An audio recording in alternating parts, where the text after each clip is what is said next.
What's cracking, everybody? New video. So today, you know, since I've been out, not just on YouTube in the comment section and shit, but even in personal interactions with people, I get the same question often, right? What is the craziest prison in California? And so today I said, you know what? Let me give my 2 cents and my reasoning, right? So, as I've said often, I'll say it again, the majority of my time was between Pelican Bay and New Folsom, okay? And, it's funny because people, whenever they ask, what's the craziest prison, everybody always has in their own mind the answer, right?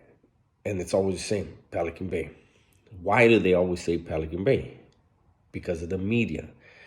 Because that prison is, a lot of times when they have a movie and it's based in California, they talk about a prison, they're going to mention Pelican Bay, right? So I'm going to tell you that, in my opinion, the wildest prison, which I guess is the craziest prison, is a prison I never went to, okay? And I'm going to tell you why. To me, it was the wildest. So I don't really know that one is crazier than the other. But here's the thing.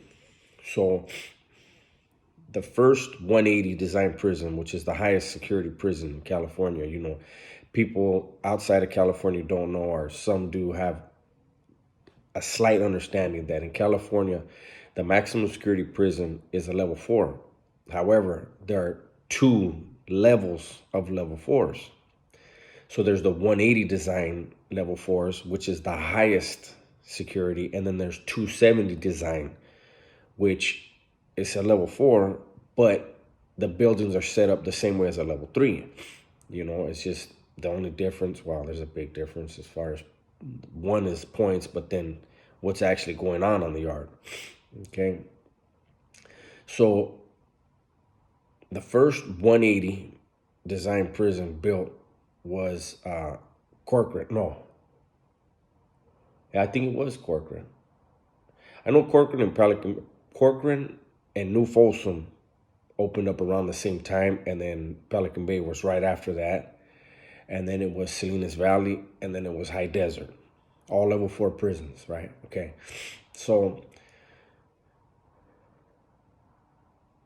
New Folsom and Pelican Bay, because they were established prisons,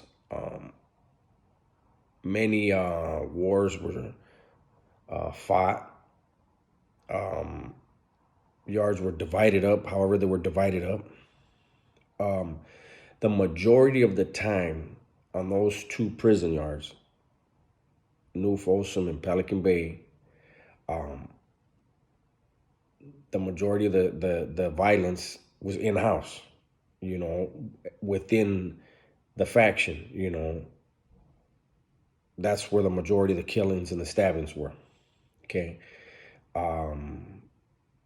Every now and then you would have a riot, it'd usually be big, it'd be serious, and then things would settle back, the dust will settle after a while.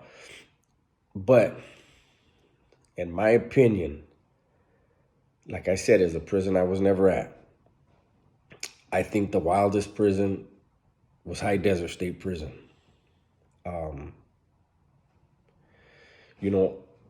Like I said, Salinas Valley opened like 95, 96. High Desert was 96. Salinas Valley opened up, and there wasn't that immediate war that would jump off. High Desert opened up, and there was a killing right away.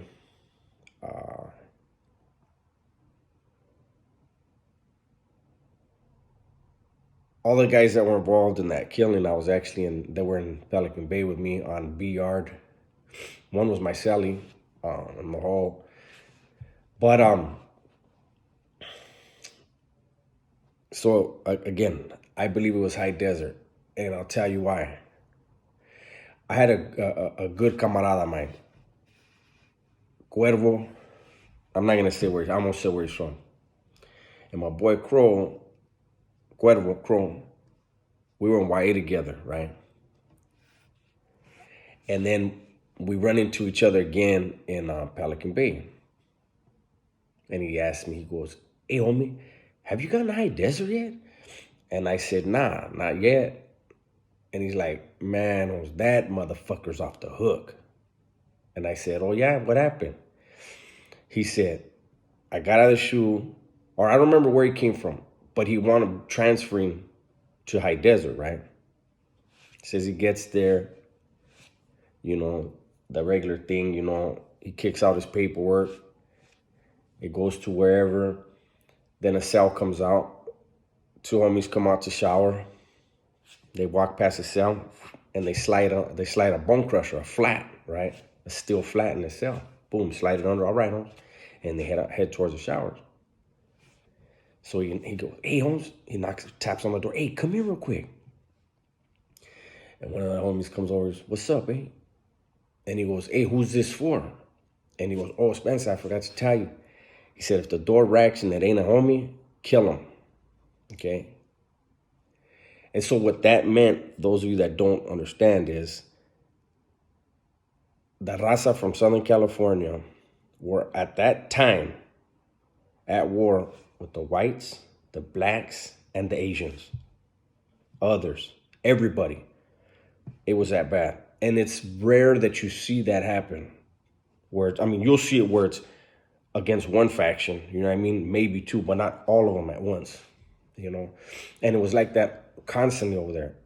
That time it was everybody, and then maybe, it patches up with one, but you're still dealing with two factions. And, you know what I mean?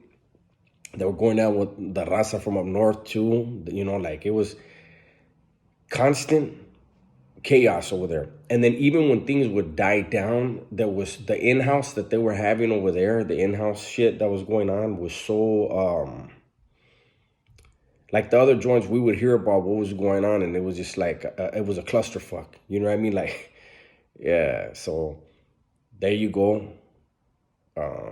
Those of you that were there, I'm sure would agree with me.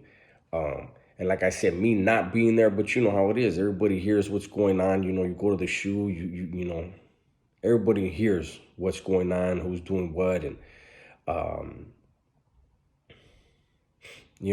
again, Pelican Bay, New Folsom, here's some differences. Pelican Bay and New Folsom were shoe kickout yards. If you got out of the shoe, you had to go there, or you could go to high desert. But again, because they were established and had certain things going, certain things in place, it was a different type of environment.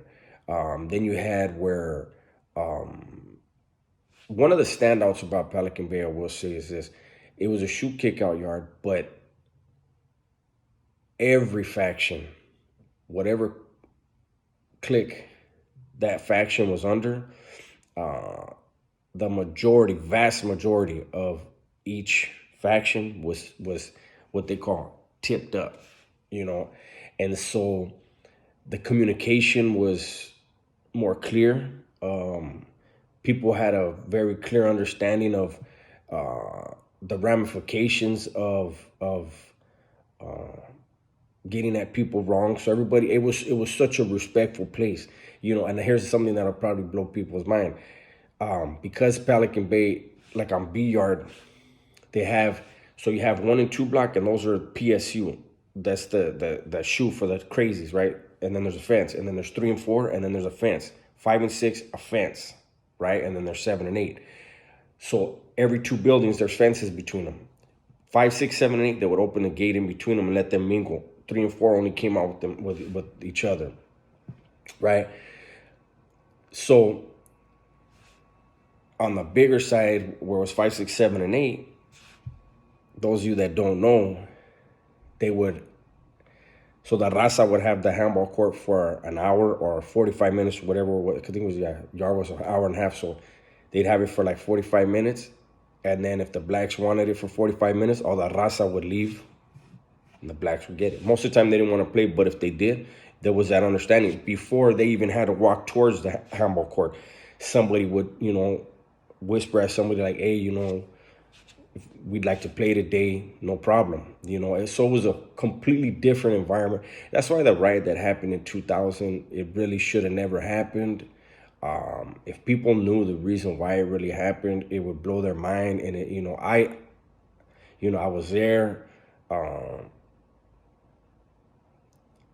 and I know, and I'll tell you, it's a shame that the homie Sharky lost his life because,